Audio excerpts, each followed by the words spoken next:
आम आदमी पार्टी ने कहा था पाठशाला बनाएंगे, पाठशाला तो नहीं मधुशाला बनी।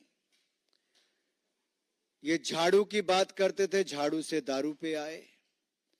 ये स्वराज की बात करते थे, स्वराज से शराब पर आए। ये यात्रा जो 10 वर्षों की है वो घोटालों की है और आपके पाप की है। और ये आपका पाप एक नहीं अनेक घोटाले, एक ऐसी सरकार जिसके 8 मंत्री जेल में गए, 15 विधायक जेल में गए, एक सांसद जेल में गया जिसका उप मुख्यमंत्री और मुख्यमंत्री भी जेल गए।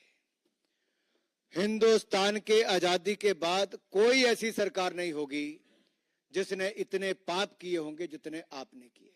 इसलिए आपदा का जाना जरूरी है।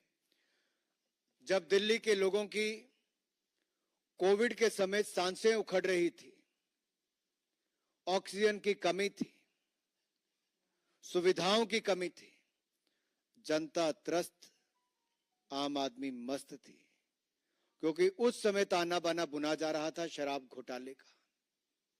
जी हां, वही मधुशाला जो पाठशाला की जगह खुली, जो एक शिक्षा मंत्री ने नहीं, शराब घोटाला करने वाले मंत्री ने दी।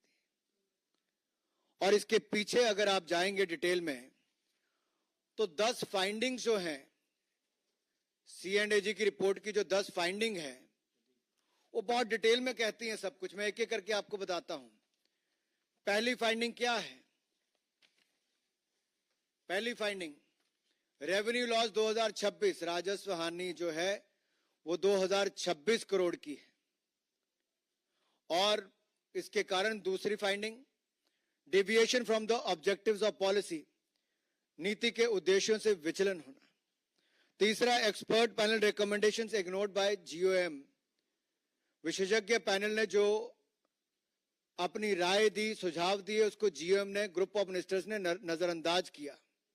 और चौथा जो है, all entities allowed to bid despite complaint, शिकायतों के बावजूद संस्थाओं को बोली लगाने की अनुमति दी। पांचवी है, financial condition of bidders not red flagged, बोलीदाताओं की जो वित्तीय स्थिति थी उस पर ध्यान नहीं दिया गया। ये 5 मैंने आपके सामने अब तक गिनाई है। और अगर आप 6वीं पे देखेंगे, violation in issuance of licences, licence जारी करने में उल्लंघन किया गया। 7वां है, वायलेशन नॉट पेनलाइज्ड, उल्लंघन करने वालों को जुर्माना और सजा नहीं दी गई। 8वां है, लैक ऑफ